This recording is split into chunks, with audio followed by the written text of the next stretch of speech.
I'm gonna share this with you, Dean. Today I went to this place, Olivet Diner, right?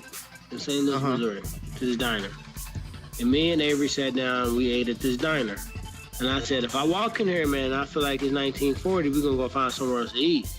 And I say that jokingly, but I was serious because 2 weeks ago I went to a Waffle House and I walked in and all these people were looking at me like, what am I doing here? And it was like the most uncomfortable. And I was so upset with America that in 2016, someone would still have the audacity to try to make someone mentally, emotionally go back to times when they weren't allowed to eat at certain places, right? So I went to this restaurant today and we sitting there and then, you know, they closed at 2:30, which I understand. Now, if we would have came on some straight up ninja stuff and walk in at 2:20 and they close in 10 minutes, I'll be looking crazy at myself as well. But it was like a quarter to two. That's still 45 minutes. We already knew we wanted to eat. I didn't think it was a big deal. So they just seemed really agitated. Like, and then they didn't come and see if we wanted more coffee or more water, or if we needed anything else, or, you know, if I needed any condiments for the food I ordered. And then I saw other guests that were there, and they were extremely friendly and laughing and joking and almost falling over the damn counter for it. I'm like, wow, that's kind of weird. I really don't feel like, you know, this was very good customer service. But then I started looking at it, and it just felt like the old diners from the old days. You know what I mean? And I just hate feeling like that. And I'm not saying every diner or every person. We have to quit thinking that every person that looks like the last person that did this is going to do that. You know what I mean? So I'm not judging every diner off of the experience of these last two. But when I walk in, please prove me wrong. I mean, please show me something different than what I saw at the same place. And I think we all have to do that. Like, if someone dressed the same way I am, talk the same way I do, same complexion, looks like me, I want to go in there and I want to, hey, this person is educated, this person is respectful, this person has some decency, their kids aren't all over the place, which we can't always control because you know my kid, but at least try to not be like the other person that came through that gave us a bad rap. You know what I mean? Hey, can I ask you, Tyron, where this diner was, like where you were feeling this sort of tension? It was in St. Louis. It's a small part of St. Louis called Olivet. It's a decent spot, decent part of St. Louis. And I had never been there before, and I was at the License Bureau right 2 stops down, and I went in there. And, you know, it was just, if I had a video of it, you would know exactly what I meant. Like, it was a straight old school diner, and I walked in and the microphone dropped. Really? It's just crazy that we have people that, you know, political figures and athletes and you know, people that are owners of NBA basketball teams. They can do things that are complete blatant racist as all get out. Racist is HE double hockey sticks.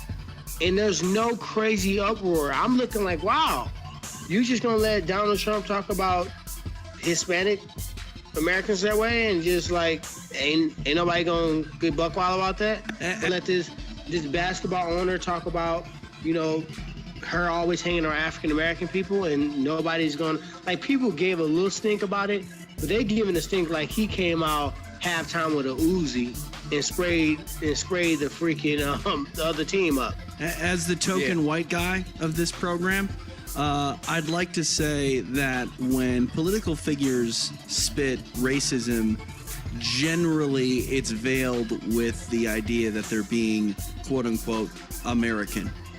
They're being patriotic. They're trying to restore this country to a better time.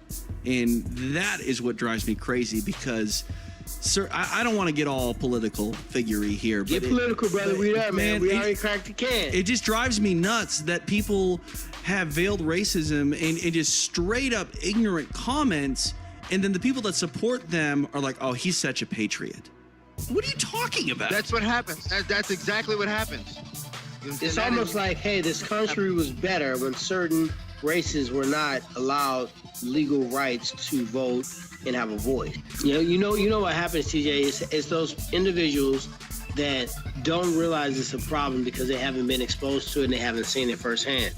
Those people, you're not one of them, but some people are like, oh, that stuff doesn't happen, and they erase the thought that it can happen, and now it sounds like Oh, here they go again, complaining, and always the victim. And then it's individuals that do know that they happen, and they either want to downplay it, or they still want to have that same tone that, oh, who cares? You know, you always blaming your problems on somebody else. You need to get out and get a job, and da-da-da-da. That's the mindset. But at the end of the day, some of it might even be factual. Some people might sit up and play the victim too much, you know, and not go out there and try to change what used to be. You know what I mean? Don't change your standard. Change what you see. Don't become your environment. Change that. If you don't like living in the hood and the ghetto, try your damn best to get up out, to change it. Don't sit there and accept it and succumb to what they're doing. They're selling drugs, committing crimes, and then complain about it. That I don't agree with either.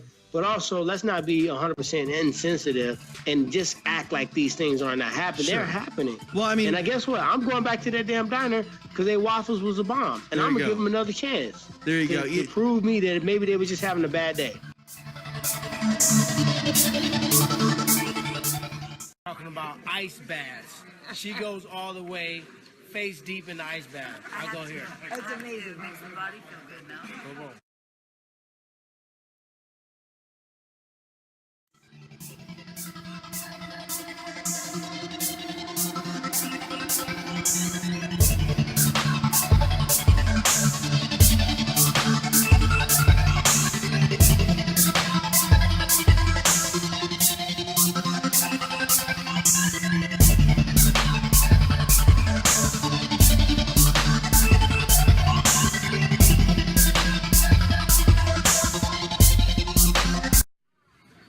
Here at the airport, about to fly to Manchester.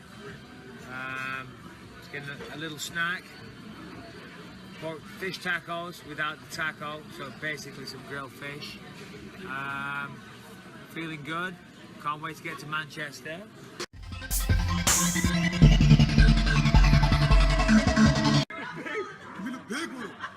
Hey, wants that big dog. It's your boy Michael and Minutes Johnson about to get bit by probably a big ass German Shepherd.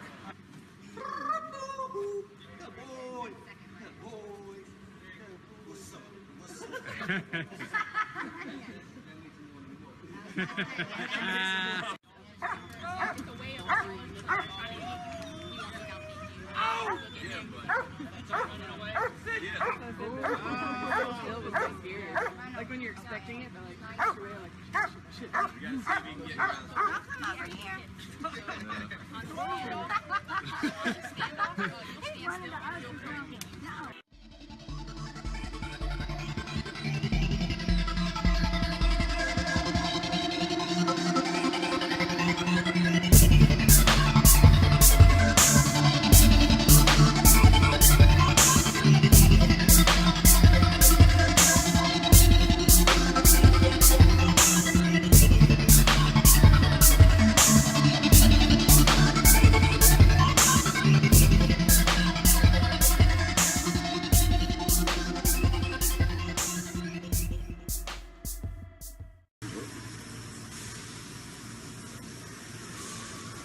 Good.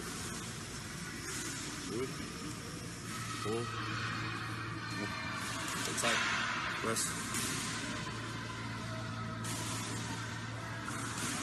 Good. Go. Good.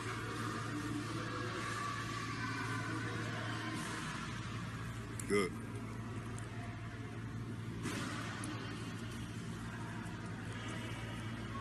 Come on.